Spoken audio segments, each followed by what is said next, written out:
할렐루야, 오늘도 좋은 날입니다. 욥기 14장 말씀 묵상입니다. 오늘은 인생이란 무엇인가 라는 제목으로 말씀을 나누도록 하겠습니다. 오늘 본문은 욥이 하나님 앞에 인생의 연약함과 인생의 덧없음에 대해서 말하는 장면입니다. 사람이라는 존재는 한없이 무섭고 강한 것 같지만 정작 자기 인생에 한 치 앞도 내다보지 못하는 연약한 존재입니다. 그리스의 알렉산더 대왕은 32살에 전 세계 패권을 장악했습니다. 그의 영토는 인도까지 이르렀고 그를 막아낼 죄는 세상에 없었다라고 역사학자들은 기록합니다. 그의 제국과 그의 기세는 영원할 것처럼 보였습니다. 그런 그가 어떻게 죽게 되냐면 전쟁터에서 한갓 미물에 불과한 모기에게 물려 말라리아로 32살에 어이없이 죽게 됩니다. 이것이 인생의 허무함입니다. 역사학자들은 그가 죽지 않았다면 배를 타고 아시아까지 점령했을 것이라고 말을 합니다. 이처럼 인생은 한없이 강한 것 같지만 한없이 연약한 존재라는 것을 깨닫게 됩니다. 그는 죽기 직전에 유언을 이렇게 남겼습니다. 내가 죽으면 내 손을 관 밖으로 내놓아 보이도록 하라. 결국 나는 천하를 얻었지만 결국은 빈손으로 가는 허무한 존재일 뿐이다. 이처럼 인간은 매우 연약합니다. 욥은 인간의 연약함을 세 가지로 말하고 있습니다. 첫째, 인생은 고통의 연속입니다. 욥은 1절에서 여인에게 태어난 사람은 생애가 짧고 걱정이 가득하며 라고 말합니다. 사는 날이 적으면 괴로움이라도 함께 적으면 얼마나 좋겠습니까? 그러나 현실은 그렇지 않다는 것입니다. 야곱도 애굽의 바로 앞에서 이런 말을 했습니다. 내 나그네 길이 세월이 130년이니 우리 조상의 나그네 길의 세월에 미치지 못하나 험악한 세월을 보내었나이다. 우리가 야곱의 고백을 통해서도 알 수 있는 것은 인생의 괴로움이란 피해갈 수 없습니다. 우리는 흔히 지혜롭게 산다면 고난이 피해갈 수 있을 것 같다라고 생각합니다. 특별히 믿음으로 산다면 고난은 알아서 피해가야 한다고 생각까지 할 것입니다. 그러나 현실은 고난 없이 살아가는 인생은 단 한 사람도 없다는 것입니다. 고난은 우리가 무덤에 들어가기 전까지 계속 파도처럼 찾아오게 됩니다. 욥과 같은 의인도 피해가지 못했고 믿음의 조상 아브라함도 고난을 피해가지 못했습니다. 그렇다면 다윗은 또는 다니엘은 바울은 어땠습니까? 그러나 이들은 고난 가운데에서도 하나님을 붙잡고 그 고난을 돌파했습니다. 어떤 이들은 그 고난을 통과했지만 어떤 이들은 고난 가운데 죽음을 맞이하기도 했습니다. 그래도 그들은 하나님을 원망하지 않았음은 이 세상 너머에 있는 영원한 세계에서 상 주시는 이를 바라보았기 때문입니다. 둘째, 인생은 매우 빠르게 지나갑니다. 2절을 보면 욥은 인생은 꽃과 같고 정오에 잠시 뜨는 그림자같이 덧없이 사라지는 것이라고 말합니다. 꽃은 화려하게 필 때 그 아름다움이 형용할 수 없이 자연스럽고 아름다우며 때때로 그 아름다움은 영원할 것처럼 보입니다. 그러나 속담에 화무시비롱이라는 말이 있듯이 아무리 아름다운 꽃도 결국은 열을 가지 못한다는 것입니다. 인생을 꽃에 비유하는 것은 참으로 아름답게 보이지만 그 아름다움이 길지 않다는데 아이러니하게도 인생의 허무함을 느끼게 합니다. 젊은 시절 아름다운 얼굴은 영원할 것 같으나 어느 날 거울을 보고 놀라게 됩니다. 어느덧 쭈글쭈글한 주름살이 가득한 얼굴을 보게 됩니다.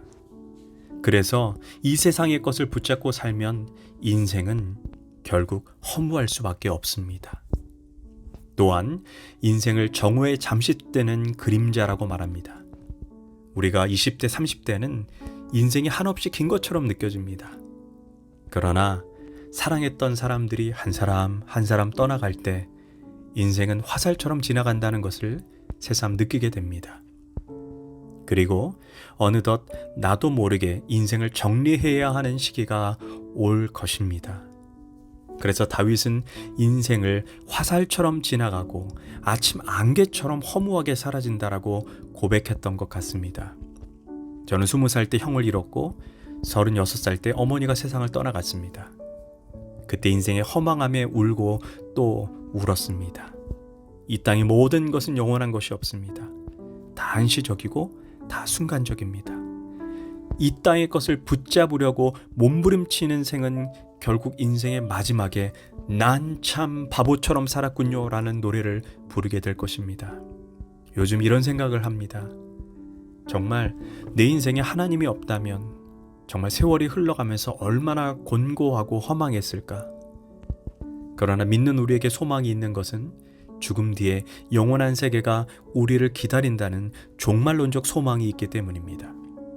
그리고 이 땅의 나그네 길은 영원한 세계를 준비하는 삶의 과정입니다.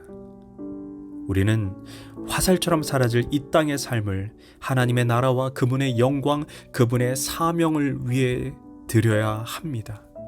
그런 자만이 바울이 로마 감옥에서 죽기 직전에 고백했던 것처럼 이제 나를 위해 의의 면류관이 예비되었으므로 그날에 내게 주실 것이며 내게만 아니라 주의 나타나심을 사모하는 모든 자에게 도니라 라고 고백했습니다.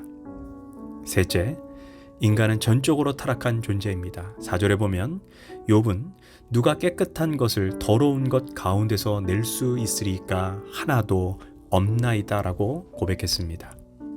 이는 인간은 본질적으로 전적으로 타락한 존재임을 말해주고 있습니다.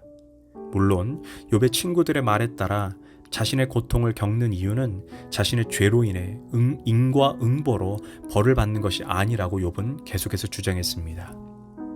그러나 욥도 인간은 본질적으로 타락한 존재임을 인정했습니다. 프랑스의 종교 사상가 파스칼이 이러한 말을 했습니다. 나는 세상의 의인, 위인, 성자 이 세 단어를 믿지 않는다라고 했습니다. 그러면서 그는 오직 이 땅에 한 종류의 인간만이 존재한다. 그 이름은 바로 죄인이다 라고 고백했습니다.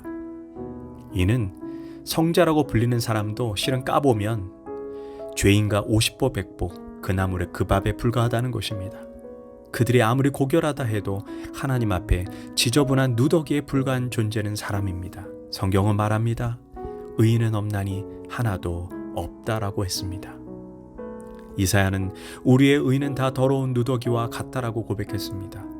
바울처럼 전 세계 복음의 기초를 놓은 사람도 결국에는 오호라 나는 곤고한 사람이로다.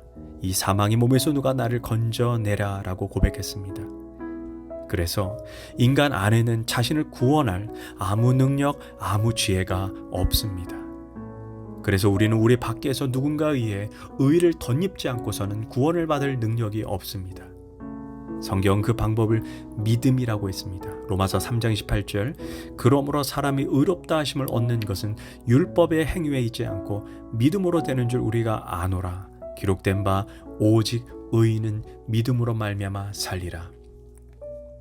그러나 우리가 놓치지 말아야 하는 것은 100% 믿음으로 받는 구원이지만 내가 가진 그 믿음이 진짜인지 가짜인지는 반드시 삶의 자리에서 행함으로 입증되어야 한다는 것입니다. 내가 아무리 믿음이 있다고 외친다 할지라도 삶의 자리에서 행함으로 성화됨으로 입증되지 않는다면 그 믿음은 결국 가짜입니다. 우리는 삶에서 인격과 언어와 행동이 변화되어야 하고 예수님을 닮아가야 합니다. 삶이 따르지 않는 믿음은 결국 가짜입니다. 속아서는 안 됩니다. 이처럼 인생은 고난의 연속이고 인생은 매우 빠르게 지나가고 인생은 구원자가 필요하다는 것을 기억해야 합니다. 그래서 우리는 하나님이 필요합니다. 예수님이 필요합니다. 성령님이 필요합니다. 기도하겠습니다.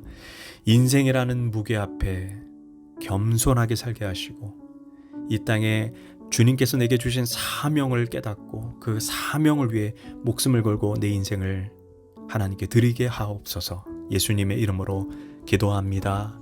아멘.